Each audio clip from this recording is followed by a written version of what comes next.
Hello বন্ধুরা, কেমন আছেন সবাই? বছরের শুরুতেই প্রত্যেকটা স্মার্টফোন কোম্পানি তাদের এক এক করে স্মার্টফোন লঞ্চ করা শুরু করে দিয়েছে। এ ব্যাপারে কিন্তু পিছু পা হয়নি স্যামসাংও। স্যামসাং বছরের প্রথমেই তাদের একদম ফ্ল্যাগশিপের একটা বাজার নিয়ে বসেছে। Samsung Galaxy S21 fan addition তারা লঞ্চ করেছে ইন্ডিয়া এবং বাংলাদেশের বাজারে। যদিও 2022 সালে এসে কেন তারা 2021 সালের ফ্যান এডিশন লঞ্চ করলো, এই কঠিন উত্তর শুধুমাত্র স্যামসাং দিতে পারে। কিন্তু আমরা সকলেই ফ্ল্যাগশিপ লেভেলের ফোন কিনি না। স্যামসাংয়ের একটা বড় লাইন আপ কিন্তু অপেক্ষা করছে, যে ফোনগুলো কিন্তু স্যামসাং মিড বাজেটে লঞ্চ করবে। যেমন রয়েছে স্যামসাং গ্যালাক্সি A সিরিজের আন্ডারে A13, A33, এছাড়াও রয়েছে M সিরিজের আন্ডারে M33, M53, এছাড়াও A53, A73। এই সমস্ত স্মার্টফোনগুলোর লঞ্চ টাইম লাইন মোটামুটি কিন্তু ক্লিয়ার হয়ে গেছে। তো সেক্ষেত্রে M সিরিজের আন্ডারে সব থেকে আগে যে স্মার্টফোনটা লঞ্চ করবে সেটা হচ্ছে Samsung Galaxy M33 5G addition, এবং এই ফোনটা গিকবেঞ্চে আজকে এনলিস্টেড হয়ে গেছে। এমনকি বিভিন্ন সার্টিফিকেশন সেকশনে ধরা পড়েছে ফোনটা। তো সেক্ষেত্রে বেশ কিছু স্পেসিফিকেশনও ক্লিয়ার হয়ে গেছে। এমনকি এই ফোনটা শোনা যাচ্ছে জানুয়ারি মাসের শেষের দিকে না হলেও ফেব্রুয়ারি মাসের মিড উইকের মধ্যেই কিন্তু ইন্ডিয়ার বাজারে লঞ্চ করে দেবে। এমনকি বাংলাদেশেও লঞ্চ করবে। মোটামুটি মিড বাজেট সেন্ট্রিক একটা স্যামসাংয়ের পক্ষ থেকে 5G ডিভাইস। এই ফোনটার স্পেসিফিকেশন কী থাকবে, বাংলাদেশে কবে যাবে, বাংলাদেশের দাম কত হবে, সমস্ত আজকের এপিসোডে ক্লিয়ার আইডিয়া আপনাদের সাথে শেয়ার করব।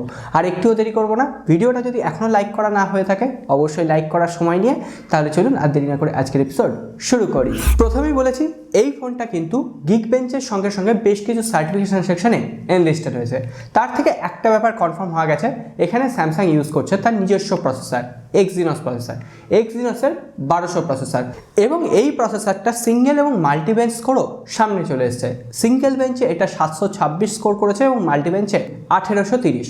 তো সেক্ষেত্রে এখন আমাদের প্রশ্ন হতেই পারে এই প্রসেসরটা কেমন পারফর্ম করবে, কোয়ালকম স্ন্যাপড্রাগনের কোন প্রসেসরের সঙ্গে আমরা এটাকে তুলনা করতে পারি। এটাকে মোটামুটি ওই কোয়ালকম স্ন্যাপড্রাগন 750G এর সঙ্গে তুলনা করা যেতে পারে, বা আশেপাশে ওই ধরনের পারফরমেন্স কিন্তু আমরা এখান থেকে পেয়ে যাব। এছাড়াও UFS 2.1 স্টোরেজ টাইপ থাকছে, DDR4X র্যাম থাকছে। এছাড়াও এই সার্টিফিকেশন সেকশন থেকে আরও একটা ব্যাপার কিন্তু কনফার্ম হওয়া গেছে, সেটা হচ্ছে এই ফোনটায় থাকবে 6000 মিলিঅ্যাম্পিয়ারের ব্যাটারি, 25 ওয়াটের ফাস্ট চার্জ সাপোর্ট। এত কিছু নিয়ে যখন কথা বললাম তখন এই স্টোরেজ ভ্যারিয়েন্টটাও কিন্তু সামনে চলে এসেছে, সেটাও বলে দিই। এখানে থাকবে 6GB র্যাম ভ্যারিয়েন্ট, এটাই কিন্তু বেস ভ্যারিয়েন্ট হবে, সঙ্গে সঙ্গে 128GB ইন্টারনাল স্টোরেজ থাকছে। একটা ভ্যারিয়েন্টেই হয়তো ফোনটা লঞ্চ করা হবে। এছাড়া ফোনটা ক্যামেরা সেকশনে যাওয়ার আগে ফোনটার ডিসপ্লের ক্ষেত্রে কিছু স্পেসিফিকেশন সামনে চলে এসেছে।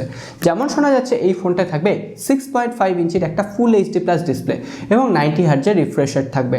না, এখানে কোনো রকম অ্যামোলেড ডিসপ্লে থাকার সম্ভাবনা কিন্তু নেই। তো সেক্ষেত্রে পরবর্তীতে যদি কোনো রকম লিক্স আসে যে এখানে অ্যামোলেড ডিসপ্লে থাকবে, তাহলে আপনি নিশ্চিন্ত থাকতে পারেন এখানে অ্যামোলেড ডিসপ্লে দেওয়া হবে, সেক্ষেত্রে কোনো রকম হায়ার রিফ্রেশ রেট থাকবে না। এই ব্যাপারটা নিয়ে কিন্তু এখনও একটু কনফিউশন আছে। তবে যে ব্যাপারটা নিয়ে কনফিউশন নেই সেটা হচ্ছে এর ক্যামেরা সেকশনে। এখানে কোয়াড ক্যামেরা সেটআপ থাকবে, 64 মেগাপিক্সেলের প্রাইমারি ক্যামেরা, স্যামসাং তার নিজস্ব সেন্সার ইউজ করছে। এছাড়াও 8 মেগাপিক্সেলের একটা আল্ট্রা ওয়াইড অ্যাঙ্গেল লেন্স, 5 মেগাপিক্সেলের একটা ডেপথ সেন্সার এবং 2 মেগাপিক্সেলের একটা ম্যাক্রো সেন্সার। এছাড়াও 13 মেগাপিক্সেলের একটা সেলফি ক্যামেরা থাকছে। যেহেতু এটা একটা বাজেট ক্যাটাগরির ফোন, ক্যামেরা সেকশনটাও মোটামুটি স্যামসাংয়ের তরফ থেকে একটা পাওয়ারফুল ক্যামেরা সেটআপ বলা যায়। আর আপনারা ইদানিং জানেন স্যামসাং যে ক্যামেরা অ্যালগোরিদমটা ইউজ করছে, কালার ম্যানেজমেন্টটা ইউজ করছে, সেটা যে কোনো কোম্পানির যে কোনো স্মার্টফোনকে একাই হারিয়ে দিতে পারে স্যামসাংয়ের এই অপটিমাইজেশন। তবে আরও একটা ইন্টারেস্টিং খবর সামনে এসছে, শোনা যাচ্ছে এই ফোনটা নাকি out of the box Android 12 সঙ্গে লঞ্চ করবে, সঙ্গে সঙ্গে স্যামসাংয়ের One UI 4.0 কাস্টমাইজেশন থাকবে। আর সেটা যদি সত্যিই হয় তাহলে এই ফোনটা one of the best choice হয়ে যাবে এই প্রাইস পয়েন্টে। এরপরে সবশেষে একটা জিনিসই পড়ে থাকে, এই ফোনটার সেন্সার। সমস্ত সেন্সার অ্যাভেলেবেল থাকছে, সঙ্গে সঙ্গে সাইড প্যানেলে ফিঙ্গারপ্রিন্ট সেন্সার, ফেস আনলকের ফিচার্স থাকছে। যদিও আরও একটা ফিচার্স লিক সামনে এসছে, সেটা হচ্ছে এই ফোনটায় নাকি IP67 রেটিং থাকবে। কিন্তু সেটা কতটা দেওয়া সম্ভব স্যামসাংয়ের পক্ষে এই বাজেটে, সেটা এখনও পর্যন্ত কিন্তু আমার মাথায় ঢুকছে না। সো পরবর্তীতে যদি দেয় টেক নিউজে আমি আপনাদের সাথে কনফার্ম করব, যদি কোনো রকম সেই ধরনের খবর পাই। এরপরে সব থেকে ইম্পর্টেন্ট কোশ্চেন, এই ফোনটা কবে আসছে, কোন দামে আসছে।